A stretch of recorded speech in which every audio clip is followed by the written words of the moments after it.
On June 4, 2026, Lilibet Diana Mountbatten Windsor turns 5 years old. In the days surrounding her birthday, the Sussex family will do what they do every year: release a carefully chosen portrait that gives the world a controlled glimpse of a child growing up entirely on their own terms. Royal watchers are already paying attention. Commentators are already writing. The conversations that have surrounded this child since the day her name was announced have not quieted. If anything, they have grown. She has been alive for 5 years. She has set foot on British soil twice. She has met her grandfather, the King, on a handful of occasions. She has never given an interview, never appeared at a public engagement, and never been photographed in a context that Harry and Meghan did not control. And yet, Lilibet Diana is one of the most talked about children in the world. This birthday is where those two facts begin to pull against each other. Because at 5, a child becomes visible in a way she was not at 1, or 2, or 3. At 5, there is a face that carries its own expression, a personality the camera can no longer reduce to a bundle in someone's arms. For the first time, the portrait the Sussexes release will show a child the world can actually see. That is what makes this birthday different from all the ones before it. This is not just a milestone in the life of one family. Lilibet carries 2 of the most emotionally charged names in modern royal history, one borrowed from the late Queen's most private self, one from the most beloved royal of the last century. She is growing up in California, inside a family that has publicly broken with the institution she was born into. At 5, the questions surrounding her are no longer abstract. They are becoming, slowly and unavoidably, real. This is not just about a birthday portrait released in warm California light. It is about what this child represents, what her name promises, and whether any of that will ever be fulfilled. Today we are looking at who Lilibet Diana really is at 5 years old. We are examining the moments that have defined her first 5 years in the public eye, the strategy behind how her parents have managed her image and her identity, and the questions that grow more urgent with every birthday. About her title, about her grandfather's declining health, and about what kind of relationship, if any, she will ever have with the British royal family. Lilibet Diana Mountbatten Windsor was born on June 4, 2021, at Santa Barbara Cottage Hospital in California. She arrived in a year when the Sussex family's relationship with the palace was at its lowest point since Harry and Meghan had formally stepped back from royal duties in March 2020. Their interview with Oprah Winfrey had aired in March 2021, just months before Lilibet's birth, and the fallout had not settled. The name Harry and Meghan chose for their daughter was, depending on who you asked, either an act of profound tribute or a provocation the palace could not comfortably refuse. Lilibet was the private nickname Queen Elizabeth II had used since early childhood, a name coined by her father, King George VI, when she was too small to pronounce Elizabeth correctly. It was reserved for the most intimate circle around the Queen, Prince Philip, a small number of close family members, and almost no one else. Buckingham Palace issued a statement confirming the Queen had been informed and was delighted. A source close to the royal household told OK magazine at the time that the name had generated more internal discussion than the public statement conveyed.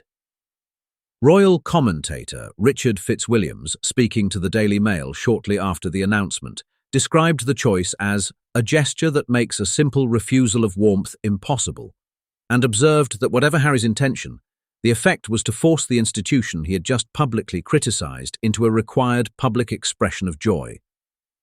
The second name required no such diplomatic navigation. Diana was received as exactly what it appeared to be: a tribute to Harry's mother and to the most beloved figure in the recent history of the British Crown. What the public has seen of Lilibet since her birth has been controlled and sparse. She attended Queen Elizabeth II's Platinum Jubilee celebrations in June 2022, her first visit to the United Kingdom at 11 months old. She appeared at King Charles III's coronation in May 2023, alongside her brother, Archie Harrison Mountbatten Windsor. Both visits were brief, tightly managed, and photographed from a considerable distance. Together, they represent the near entirety of what the British public has seen of her in person. Under the letters patent issued by King Charles III upon his accession, both Archie and Lilibet formally hold the titles of Prince and Princess. The palace confirmed this without ambiguity. Whether those titles carry any practical weight in the lives the children are actually living in Montecito is an entirely different question. Every year, the Sussex family marks Lilibet's birthday with a photograph. Each one has told the same story in a slightly different frame. A child growing up in warmth and privacy, in natural light, in a setting that carries no visible trace of the institution her parents left. According to a source familiar with the Sussex communications approach, speaking to Radar Online, any image released publicly by the Sussex team involves multiple layers of internal approval before it reaches the press. The result always looks effortless. None of it is. What makes this fifth birthday portrait different from the four before it is not what it will show, but what it will be able to show for the first time?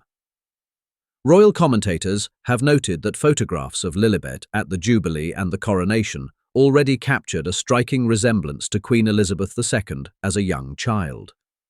As she grows, that resemblance is expected to deepen. The child named after the Queen is beginning to look like her. That detail, quiet as it is, has not been lost on royal watchers. It has been among the most discussed aspects of her story in the weeks leading up to this birthday. The second dimension of this birthday is more difficult to raise. King Charles III, who turned 77 last November, has been managing a cancer diagnosis that became public in February 2024.